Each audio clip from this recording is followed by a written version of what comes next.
Today, I would like to talk about what not to do to people who are hostile toward you. I am sure everyone has experienced this at least once in their daily lives. You have done nothing wrong, but for some reason, you are met with hostility. Or a small conversation or action can cause unexpected animosity. This is such an experience. Especially these days, we live in a world where it is easy to have conflicts with people in various situations, whether at work or on social networking sites. As a result, I feel that more and more people are unknowingly feeling tired and heartbroken. So why do people turn hostile? And how should we deal with it? Since ancient times, Buddhism has had deep insights into human behavior.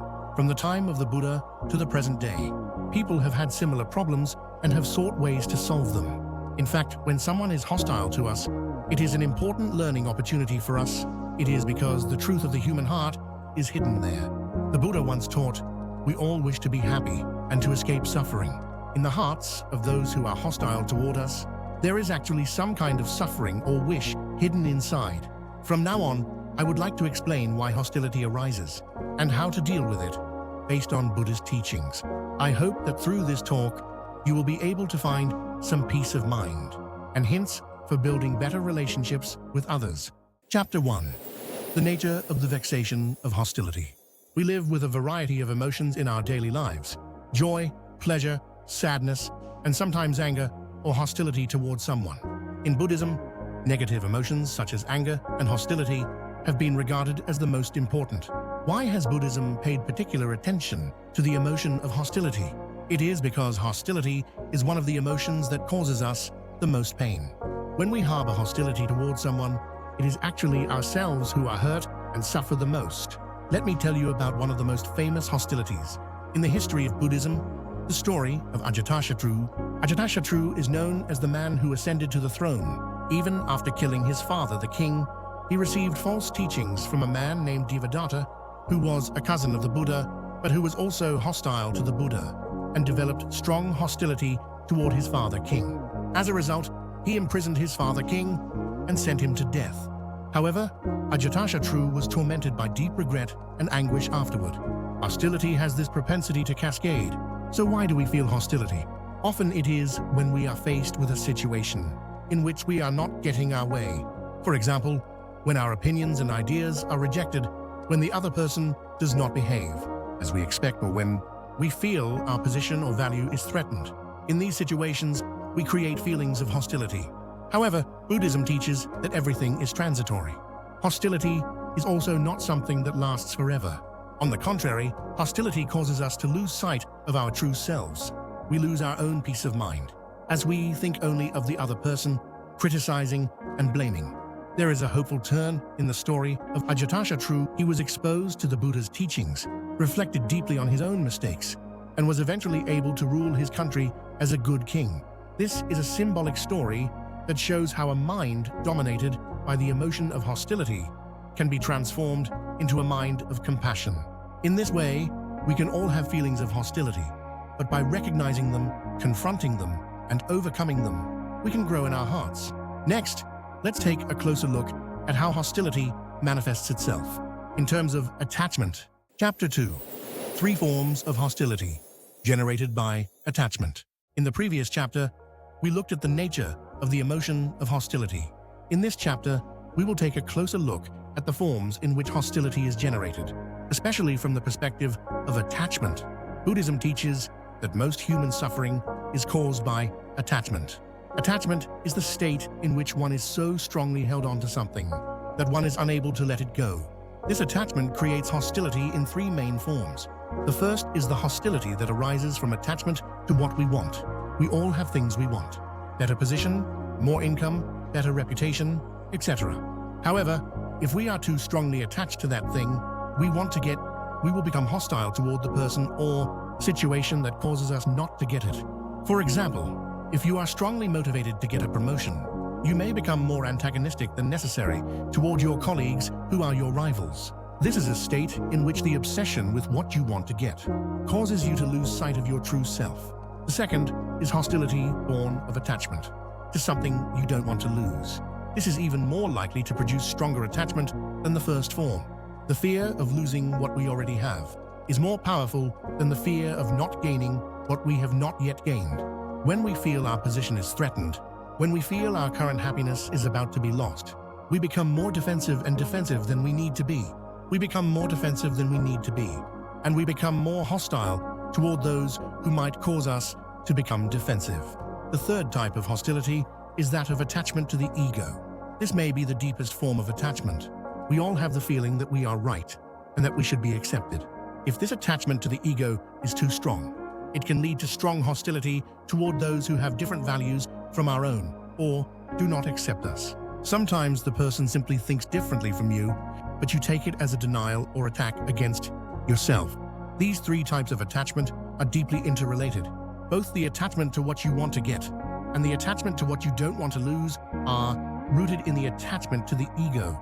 And the stronger these attachments are, the more distorted our relationships with those around us become. But the important thing to remember is that the hostility that comes from these attachments is not our true nature. It is a later added affliction, and we are inherently endowed with compassion. In the next chapter, we will look at this kind of hostility from the perspective of the important Buddhist concept of karma and move on to a deeper understanding. Chapter 3, Hostility from the Law of Enki. So far, we have looked at the hostility that arises in our minds. In this chapter, I would like to consider hostility from the perspective of Enki, an important Buddhist concept. Enki is the idea that everything in the world arises out of mutual interconnectedness.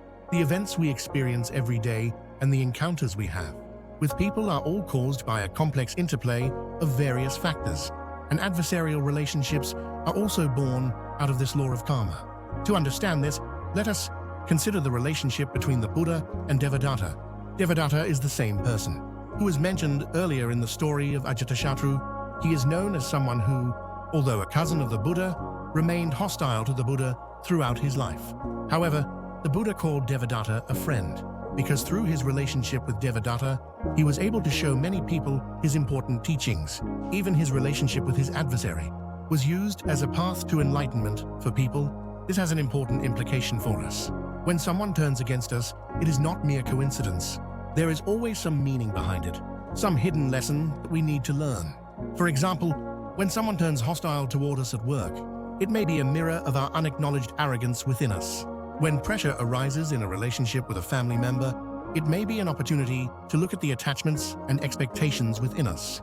When we stand on the concept of karma, we see that hostility is never one-sided. In the hostility of the other party, we are actually reflecting our own selves. Instead of unilaterally condemning the other party, it becomes important to find the hidden meaning in the relationship. The law of karma also teaches us the truth of impermanence, that everything is in transition. Today's enemies can become tomorrow's friends.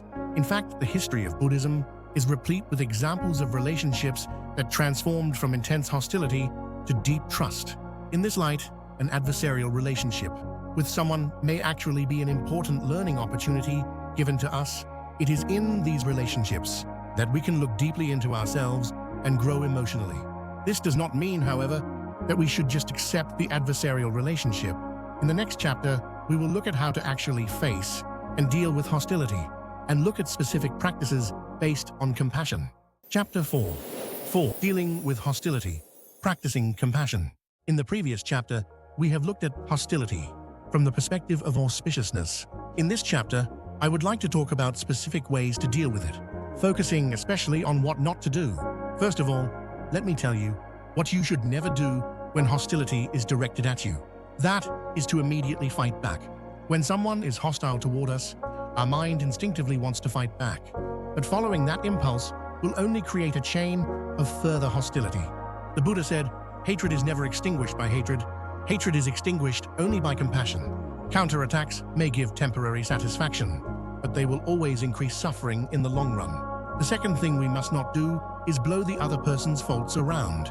When someone is hostile toward us, we are tempted to seek the sympathy of others. It is natural to want to complain to those around us, saying, that person is so bad, or I am being unreasonable. However, this is an action that should be avoided, because it will result in anger in our own hearts. This will result in amplifying the anger and hostility in your own heart, and will even make the atmosphere around you worse. The third thing to be careful of is denying the other person's personality.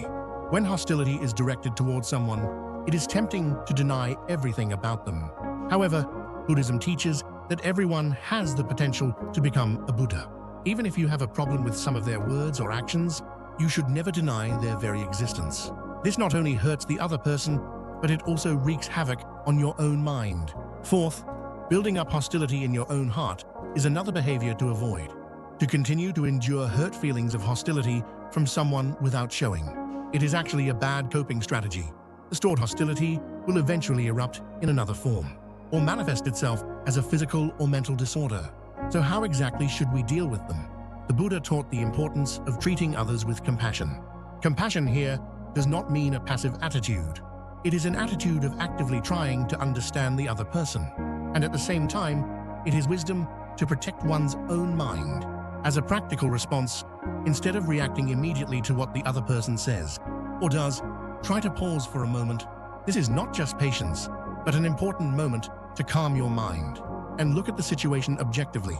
Next, think about the suffering and anxiety in the other person's background. In many cases, the person who is being hostile is suffering or anxious in some way. Simply being aware of this can make a big difference in our mental attitude. It is also important to keep an appropriate distance if necessary. This is not an escape, but a wise choice to help each other feel at peace. Sometimes that distance gives both the other person and ourselves a chance to calm down. Finally, take it as an opportunity to reflect on your own mind. Why do the words and actions of the other person disturb your own mind, and what attachments of yours are hidden there? Such self-observation leads to the growth of our mind. Thus, dealing with hostility is a practice of knowing what not to do, and then actively engaging with it with compassion. Hostility as a path to degenerating. Now I would like to consider how we can transform these experiences into learning in our own lives from the perspective of degenerating. So far, we have looked at the nature of the emotion of hostility and specific ways to deal with it. Finally, I would like to consider how we can reconsider hostility from a deeper perspective and use it as a learning opportunity in our lives. In Buddhism, we often use the word detachment. This may sound like a difficult word, but it means, in essence, to be free from the troubles of the mind. In fact, an adversarial relationship with someone can be an important opportunity to break free. When we are in an adversarial relationship with someone in our daily lives, we are encountering things in our own mind that we are not normally aware of. Frustration, anger, anxiety, fear, and attachment. Encountering these emotions is never pleasant. However, by facing these emotions honestly, we have the opportunity to understand ourselves more deeply. A monk once said, "The enemy is the best teacher." It is in our relationships with our enemies that we realize our immaturity and gain opportunities for growth. Hostile relationships are, so to speak, a special training opportunity given to us. The important thing here is not to see this training as something that will drive us to do something we don't want to do. When we are in a hostile relationship with someone, we tend to blame ourselves, saying, "I am immature for having such feelings." But that is not true. Rather, recognizing such feelings is an important step.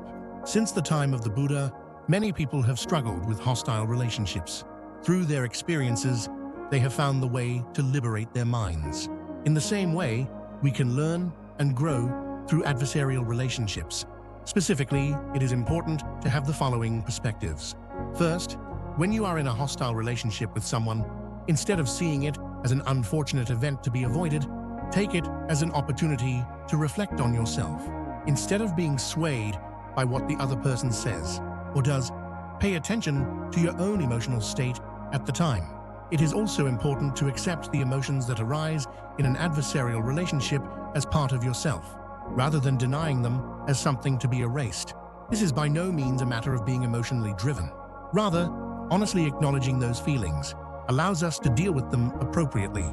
Furthermore, we must face our challenges that we have noticed through adversarial relationships with compassion and without haste. Change does not happen overnight. The accumulation of small daily realizations will eventually lead to great growth. Finally, when we look back on our past adversarial relationships, if we can be grateful for the lessons we have learned from them, it will be a sign of great spiritual growth. In this way, adversarial relationships provide us with many opportunities for awareness and growth. It may be a painful and difficult experience at times, but through this experience, we can gradually free ourselves from attachment and gain a freer mind. In conclusion, I would like to reiterate something. One more thing. Never blame yourself when you are in an adversarial relationship with someone. It is a part of life that we all experience, and an important learning opportunity. Let's walk slowly and with compassion. Thank you for watching to the end. Please subscribe to our channel if you like. Let's continue to adopt Buddha's wisdom and make our lives more radiant and happy.